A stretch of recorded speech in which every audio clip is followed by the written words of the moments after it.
بدترین مورخین نے لکھا کہ معاذ اللہ ثم معاذ اللہ ظاہری طور پہ حسین ہار گئے لیکن حقیقی طور پہ حسین جیتے.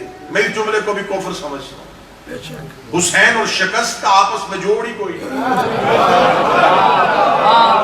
ایسا ہو ہی نہیں سکتا کہ معاذ اللہ ثم معاذ اللہ ہم یہ کہیں کہ حسین وقتی طور پہ شکست کرتا. یہ تصور کہاں سے آیا, یہ خیال کہاں سے آیا؟ میں پہلے خیال پیش کروں گا پھر اس کی رد دوں گا. یہ تصور ہمیشہ اس ذہن سے ابھرتا ہے جو جینے کو زندگی سمجھتے ہیں. اب ذہن فرمائیں گے, یہ تصور ہمیشہ ایسے فرسودہ ذہنوں کی پیداوار ہے جو یہ سمجھتے ہیں کہ جینا زندگی ہے, مرنا موت. حسین کربلا میں پہلی شکست اس فلسفے کو دی. حسین نے کہا جینا زندگی نہیں. انسانوں نے کہا زندہ رہو گے تو بولو گے, زندہ ہی نہ رہو گے تو پھر بولو گے کیسے؟ حسین نے اس تصور کو بھی موت دی. حسین نے نیزے کی نوک پہ قرآن پڑھا.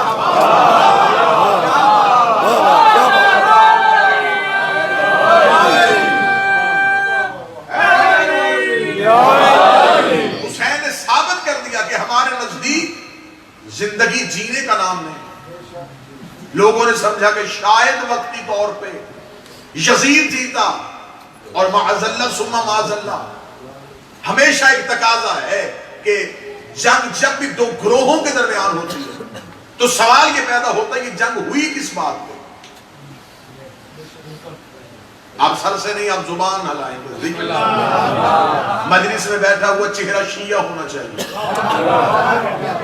اب آپ مجھ پہ یہی سوال کریں کہ شیعہ چہرہ کیسا ہوتا ہے؟ معصوم سے فرمایا تھا, پوچھا گیا تھا مولا چہرہ شیعہ کیسا ہوتا ہے؟ فرمایا جو فضائل امیر میں مسکرائے. یہ واہ واہ سبحان اللہ کہنا خطیب کا قد بڑھانے کے لیے نہیں ہوتا. مولا امیر المومنین کا فرمان ہے بولو تاکہ پہچانے جاؤ. تمہارے بولنے سے پتہ چلے کہ تمہارا تعلق اس گروہ کے ساتھ. ہمیشہ دو گروہوں کے درمیان جنگ یا لڑائی جھگڑا ہو تو وجہ اناد کیا ہے, دشمنی کی وجہ کیا ہے, یہ جنگ ہوئی کس بات پہ؟ دو لوگ لڑتے ہیں تو درمیان میں کوئی تیسری چیز ضرور ہوتی ہے. وہ حکومت کے لیے تھی جنگ, وہ جائیداد کے لیے تھی, وہ ملک کے لیے تھی, وہ پراپرٹی کے لیے تھی, آخر درمیان میں چیز کیا تھی. پھر ہمیشہ یہ تصور پایا جاتا ہے دو گروہوں کے درمیان جنگ ہوئی, درمیان ایک تیسری چیز تھی جن کو یہ دونوں چھیننا چاہتے تھے. اب جیتا وہ نہیں جو زندہ رہا, جیتا وہ ہے جو اس چیز کو لے گیا. اگر پہلی مجلس میں مقصد حسین آپ کو سمجھا, پھر ہمیشہ یہ سمجھا جاتا ہے وہ تیسری چیز کس کے پاس ہے, وہ پراپرٹی کس کے نام ہوئی, وہ ملک کس کا ہو گیا, وہ جائیداد کون جیت گیا. لہذا جو جیت گیا وہ جیت گیا, جس کے پاس چلی گئی اب وہی زندہ ہے. اب آئیے پہلے ہم عالم انسانیت سے آج یکم چاند رات پہ ہم سوال کرتے ہیں حسین اور یزید کے درمیان وجہ دشمنی کیا تھی؟ سوال بیعت. یزید چاہتا تھا بیعت کرو, حسین کہتے تھے میں نہیں کرتا. اس کے درمیان میں سوال تھا بیعت کا. اب مجمع جاگے اور تائید کرے گا اور پھر میں جملہ آپ کے ذہنوں کو ہدیہ کرنا چاہتا ہوں. اب ہم نے یہ نہیں دیکھنا کہ مارا کون گیا, زندہ کون رہا, اب ہم نے یہ دیکھنا ہے بیعت کی کس نے تھی. اگر تو معاذ اللہ ثم معاذ اللہ حسین بیعت کر گئے تو پھر اس کا مطلب ہے یزید جیتا. اگر سوال بیعت ادھورا رہ گیا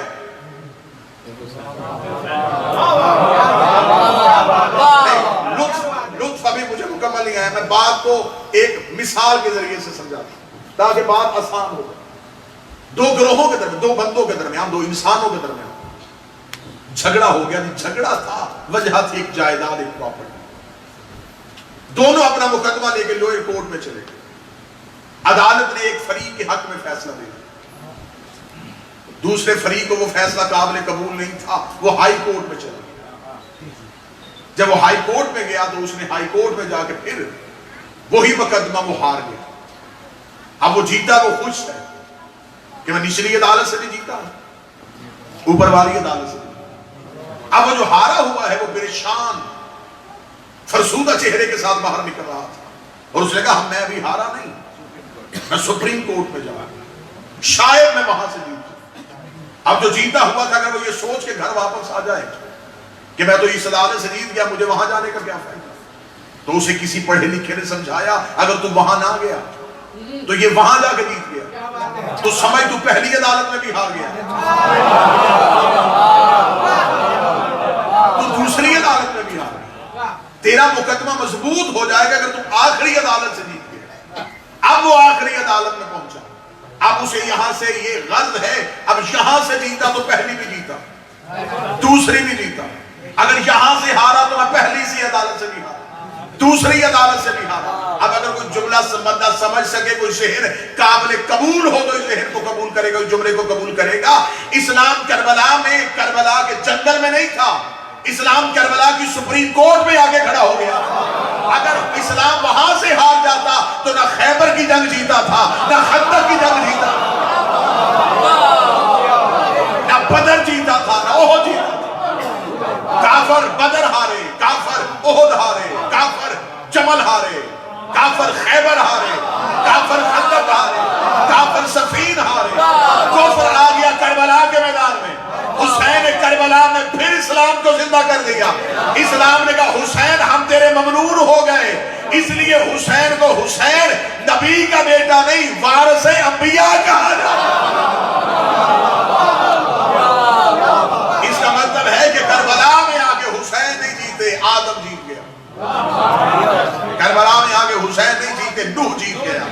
کربلا میں آگے حسین نہیں جیتے، ابراہیم جیت گیا۔ کربلا میں آگے 1.25 لاکھ نبوتیں جیت گئی۔ کربلا میں پھر بدر جیت گئی، کربلا میں پھر احد جیت گئی، کربلا میں پھر خیبر جیت گئی۔ حسین نے ساری جیتی ہوئی جنگیں دوبارہ جتا دی۔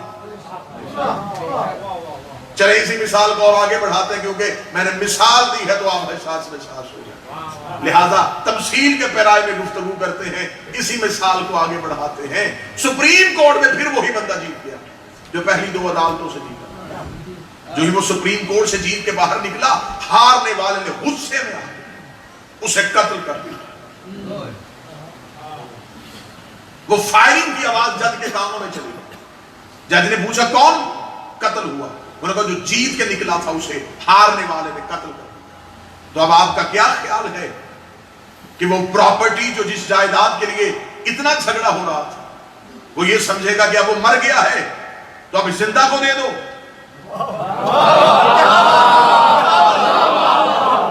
اگر آپ بیدار ہیں اب وہ کیا کرے گا؟ وہ کہے گا کہ وہ مر گیا تو اب اس کا کیا فائدہ؟ یہ تو اب مر گیا، اب جو زندہ ہے اب اسے دے دو، اب اسے کیا فائدہ؟ وہ کہے گا نہیں رکو، اسے گرفتار کرو فوراً، جس نے قتل کیا اسے گرفتار کرو۔ تو صاحب یہ پراپرٹی جس کا ابھی تھوڑی دیر پہلے فیصلہ ہوا، یہ کس کو دے؟ اس کا اس کی اولاد کو۔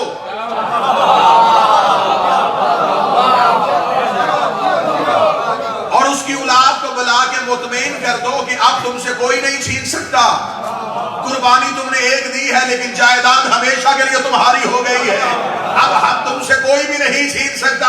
یہی وجہ تھی کربلا میں سوال بیعت تھا، بیعت کا سوال صرف یزید نے حسین سے نہیں کیا تھا، یزید کے باپ نے حسن سے کیا تھا، یزید کے دادے نے رسول سے کیا تھا، نمرود نے ابراہیم سے کیا تھا، فرعون نے موسیٰ سے کیا تھا، ابلیس نے آدم سے کیا تھا۔ حسین نے کربلا میں آ کے پچھلی نبوتیں بچا لی تھی، لیکن حسین نے قتل ہو کے انکار بیعت کر کے حسین نے یزید کو ایسے ہرایا، وہ سوال نہ پھر سجاد سے ہوا ہے نہ باقر سے ہوا۔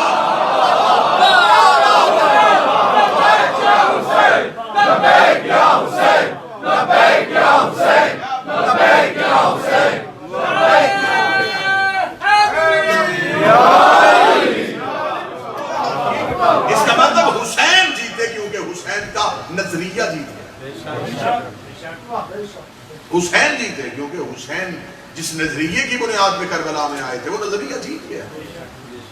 اب حسین اکیلے نہیں جیتے، نبوتیں جیتے۔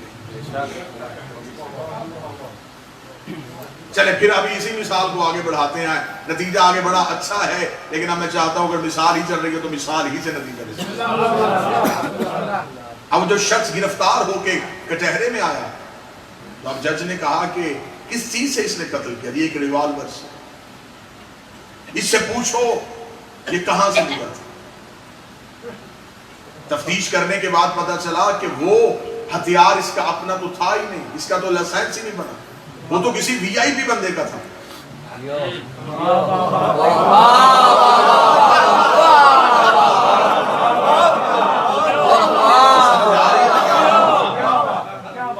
ریوالور جو اس کے ہاتھ میں تھا وہ اس کا نہیں تھا, وہ تو کسی بہت بڑے بندے کا تھا.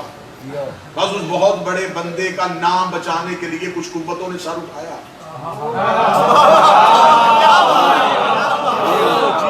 اس بندے سے کہا سارا جرم تو مان لے, اسے بچا لے, کیونکہ اس نے ساری زندگی بڑی عزت سے گزاری ہے. اندر اس کے جرم تھا, باہر سے شرافت کا لبادہ تھا.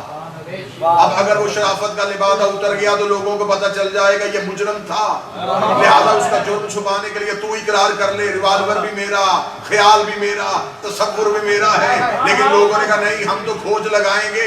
انصاف نہیں ہو رہا تھا, لوگ سڑکوں پہ آ گئے, انہوں نے کہا ہمیں احتجاج کرنا ہے, ہمیں انصاف چاہیے. یہی کچھ ہوا تھا. مسلمان چاہتا ہے صرف یزید مان جائے کہ میں نے حسین کا قتل کیا تھا. ہم ہر سال یکم محرم کو احتجاج کرتے سڑکوں پہ آتے ہیں, ہم کہتے ہیں ہم نہیں مانیں گے, ہمیں پہلے یہ بتاؤ یزید کو یہ خیال کس نے دیا تھا, یزید کو یہ تصور کس نے دیا تھا.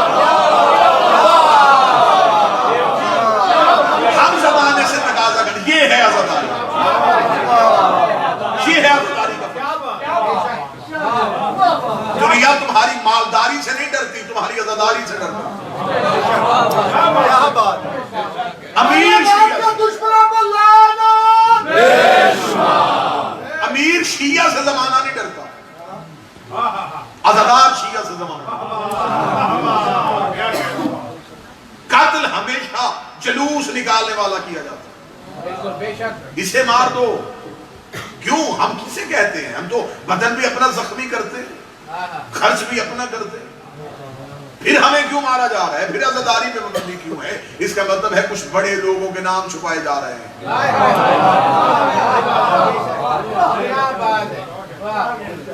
بے شک میں برطانیہ میں رہا ہوں, لیکن سامنے لوگ تو پاکستانی ہیں, آپ کا پاکستانی ہے, تو پھر آپ اس بات کی اجازت بھی مجھے دیں گے, جملہ میں آپ کو ہدیہ کروں گا اور آپ اس بات کی تائید کریں گے, جیب قطرہ بھی پکڑا جائے تو تفتیش کرنے والا پہلے یہ پوچھتا ہی تیرا باپ کیا کرتا ہے.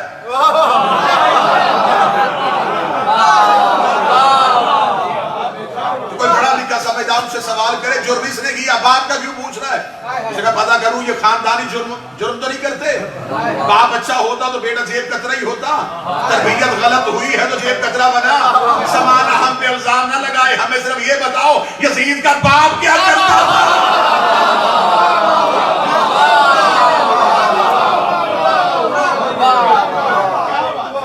کچھ تو تھا نا تو بیٹا یزید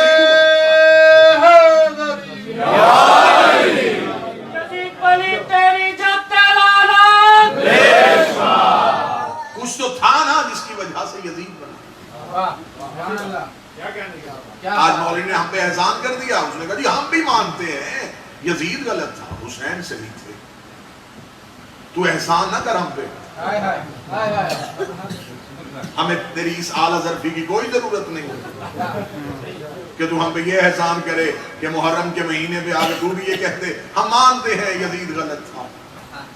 اگر یزید کو غلط کہنا ہے تو پھر مان, یزید نہیں پورا نظام غلط تھا.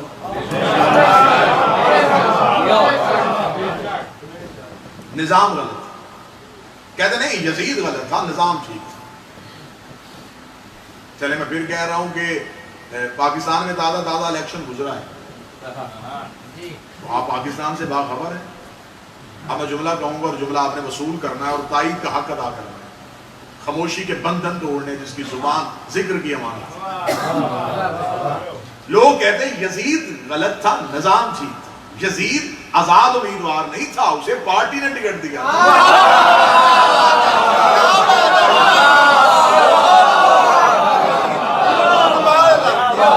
آپ کو کس نے کہہ دیا کہ یزید آزاد امیدوار؟ یزید اپنی مرضی سے خلیفہ بن گیا. کیوں ہماری آنکھوں میں دھول جھونک رہے ہو؟ ہم تو جاہل قوم ہیں. یہ اپنے بچوں کو سناؤ ایسی کہانیاں ایسے خیالات کو ہم نہیں مانیں گے. یزید خود ہی تخت پہ چڑھ کے بیٹھ گیا اور اس نے اپنے آپ کو خلیفہ کہہ دیا. اس میں اتنی جرت کہاں سے آئی؟ اس کا مطلب اس سے پہلے بھی کچھ لوگ غلط منبر پہ بیٹھتے تھے جس کی وجہ سے اس کے دل میں جرت پیدا ہو گئی کہ اگر وہ بیٹھ سکتے ہیں. آپ آج کہہ رہے ہیں یزید غلط نظام تھی. ہمارا سوال یہ ہے صرف یزید غلط نہیں، نظام غلط. جس نظام کے تحت وہ یزید خلیفہ بنا وہ مکمل نظام غلط تھا. صرف ایک اینٹ کیوں نکال رہے ہو؟ حد ہو گئی. تم نے لانتی بھی مرضی کے رکھے ہیں.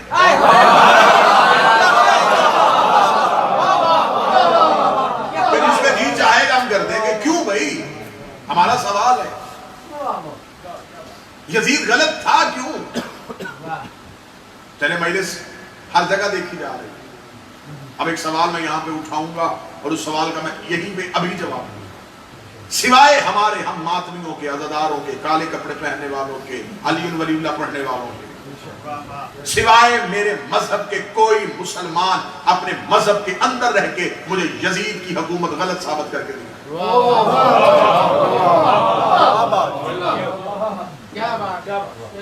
تم تو کہتے ہو نا کہ فقہ جعفریہ یہ تو بد دعا ہے جی، یہ ماتم کرتے. چھوڑ دیں ہمیں. انہوں نے خود ہی قتل کیا، خود ہی معافی مانگتے ہیں. ہم تو اس وقت تھے ہی نہیں. جو تھے ان کے نام گر لیتے ہیں کہ کون کون تھے، پھر ان کے باپ کے نام تاریخ سے پوچھ لیتے ہیں.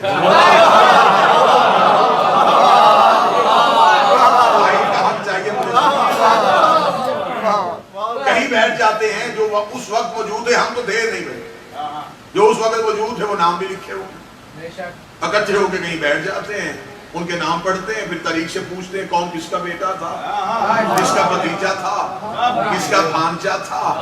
پھر جب تاریخ وہ چہرے دکھا دے تو پھر آپ بتا دیجئے گا درود کے قابل ہیں یا لعنت کے قابل ہیں.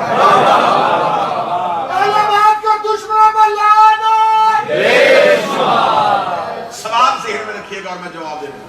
کوئی بندہ سوائے ہمارے مذہب کے، ہمارے یزید کی حکومت کو غلط ثابت کر کے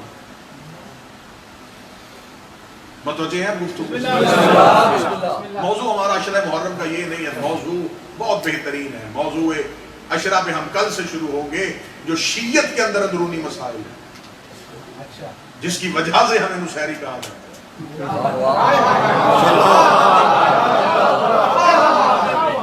غالی اور مشرک کہا جاتا ہے. کل سے میری مکمل گفتگو اسی وجہ پہ ہے کہ ہم ثابت کریں قرآن سے کہ اللہ مشرک کسے کہتے ہیں. اللہ کے ہاں شرک کسے کہتے ہیں. اللہ کے ہاں اللہ کے ساتھ کس کو ملانا شرک. پھر آخری تقریر میں ہم نتیجہ نکالیں گے کہ مشرک ہم ہیں یا پھر آپ.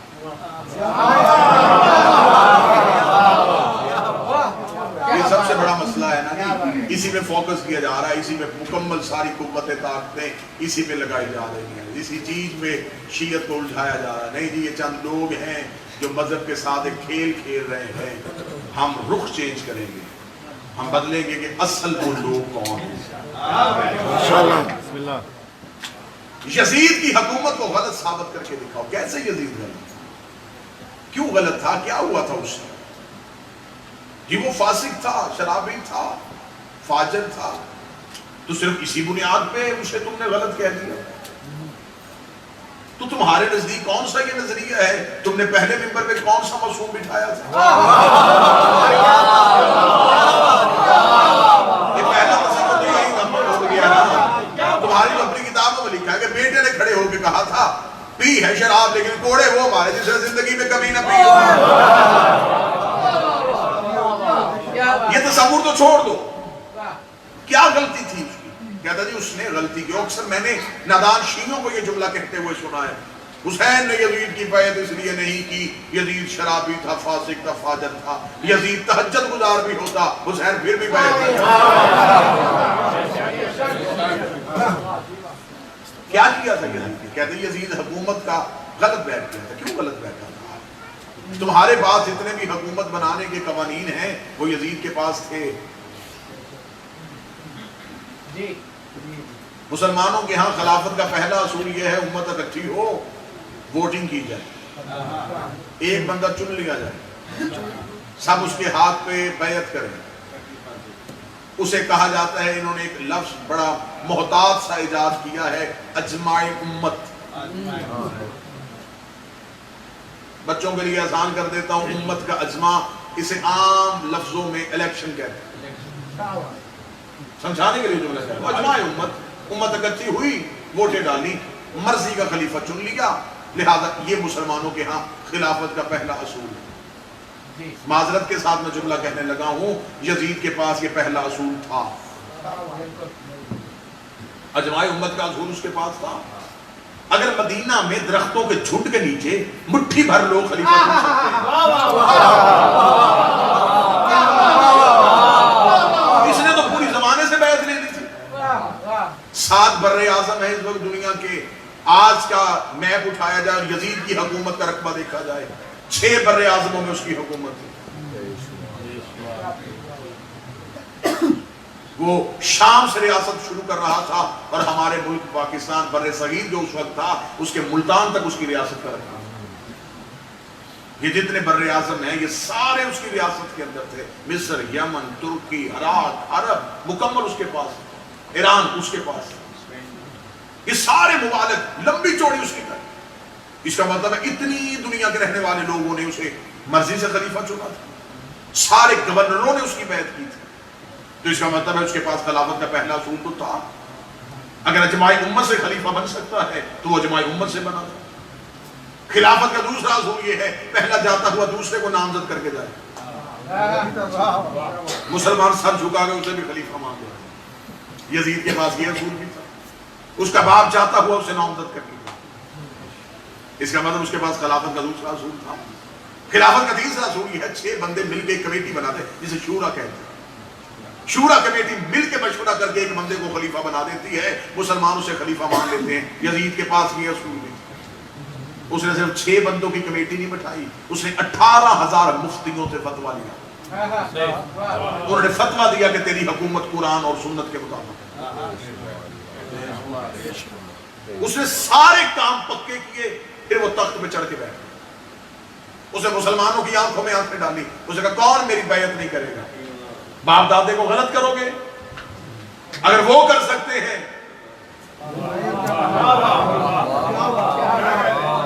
تم کیوں نہیں کرتے؟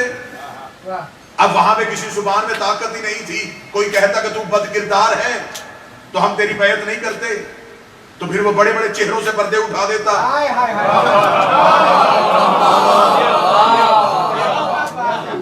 اب اپنے شجرے جو ہیں وہ لوگوں نے غلط ثابت نہیں ہونے دیے اور اسے امیر المومنین کہتے ہیں، اسے خلیفۃ المسلمین کہتے ہیں۔ اس کا مطلب ہے کہ تم نے یزید کو آج کہا یزید غلط، جہاں تک مجلس سنی جا رہی ہے، میں شیعہ قوم کا سب سے چھوٹا خطیب امام حسین کا ادنا سا آدمی ہونے کی حیثیت سے یہ گزارش کروں گا کہ آپ زحمت نہ فرمائیں، آپ یزید کو صرف غلط نہ کہیں، آپ یزید کو بھی ٹھیک کہیں، جہاں آپ نے اتنے یزید چھپائے ہوئے ہیں اسی کو یزید کو غلط ثابت کروانے کی، لیکن اگر آپ نے تاریخ کا مطالعہ کر لیا ہے، حقیقت کے قریب آ گئے ہیں، اور اگر آپ دل سے کہنا چاہتے ہیں تو پھر حضور تھوڑا اپنے کلیجے کو بڑھائیے گا، تھوڑی ہمت اور کیجئے گا، پھر آپ کو ماننا پڑے گا حسین صحیح تھے، یزید غلط تھا۔ صرف یزید غلط نہیں، حسین صحیح تھے، اجماع امت غلط تھا، حسین صحیح تھے، نامزد کرنا غلط تھا، حسین صحیح تھے، کمیٹی بنانا غلط تھی، تمہیں ماننا پڑے گا غدیر صحیح تھا، سقیفہ غلط۔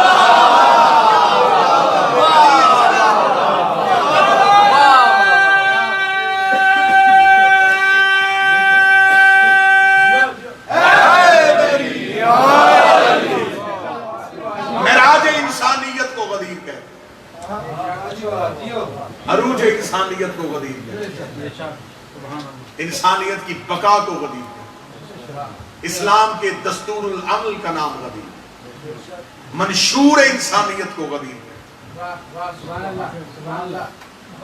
تم شکر کے سجدے کیا کرو اور فخر سے زندگی گزارا کرو، تمہارا تعلق غدیر سے۔ یہ آوازیں جو مجلسوں میں اٹھتی ہیں انہوں نے عالم ارواحین میں بلند آواز کر کے علی کی بیعت میں لبیک کہا.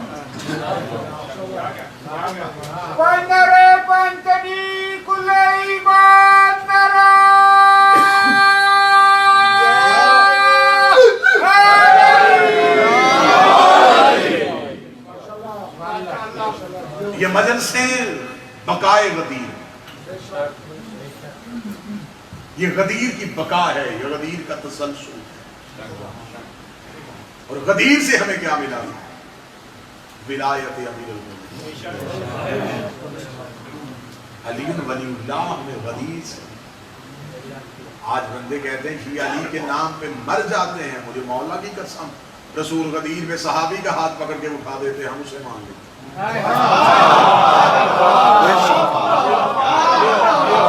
ہماری کیا مجبوری ہے؟ ہمیں تو قرآن نے کہا ہے جو رسول دے وہ لے لو. رسول نے ہمیں علی دیا، ہم نے لے لیا، اب ہم کسی کو دے نہیں سکتے. ہمیں رسول نے دیا. اب مولوی ہم سے کوشش کر رہا ہے کہ ہم سے علی کا چھینے. اور یہ خود امیر المومنین نہج البلاغہ میں فرمایا. آپ کہتے ہیں نا کہ ہمیں مولا علی پہ بڑا ناز ہے، ہمیں بڑا فخر ہے، ہمارے رہبر علی ہیں، ہمارے پیر علی ہیں. مولا علی کو تم پہ کتنا ناز ہے؟ آؤ میں تمہیں نہج البلاغہ سے. امیر المومنین سے ایک بندے نے پوچھا ہے علی تیری شیعہ کی تعریف کیا ہے؟ علی فرماتے اگر خود میں علی اپنے شیعہ کی ناک پہ تلوار کی ضرب مار اسے کہوں مجھے چھوڑ، وہ مجھے پھر بھی نہیں چھوڑے گا.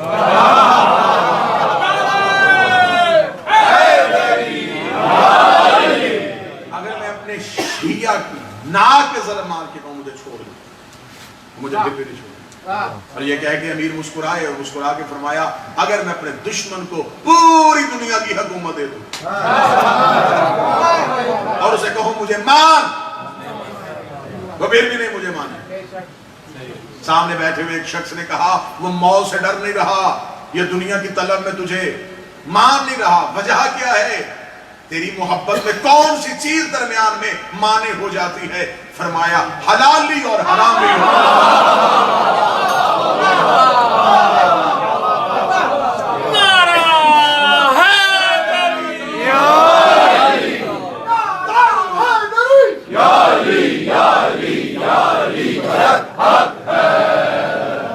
طاہر الولادہ ہونا، ولادت کا طاہر ہونا، ولادت کا پاک ہونا. آج اکثر شیعہ نوجوان ہم سے سوال کرتے ہیں کہ محمد بن ابی بکر کو کیوں مانا جاتا؟ غدیر میں رسول منبر پہ تھے، اسما بنت عمیس کے خیمے سے ایک بچے کے رونے کی آواز. یہ 18 ذی الحجہ کو دنیا میں آئے. محمد بن ابی بکر نے دنیا میں آتے ہی جو پہلی آواز کان میں سنی وہ علی ولی اللہ کی. ماں کی گود میں تڑپ کے اس کے چہرے پہ ہلکی سی مسکراہٹ آئی. اسما نے اپنی کنیز سے کہا جا کر رسول سے کہے میرے خیمے میں میرے ایک بچے کی ولادت ہوئی ہے اور اس کے چہرے میں مسکراہٹ ہے. رسول کی بازو ابھی علی کے ہاتھ میں تھے. علی نے مسکرا کے کنیز سے کہا اسما سے جا کے کہہ دے بیٹا کسی اور کا ہے پہچانا علی کے سور کسی اور کا.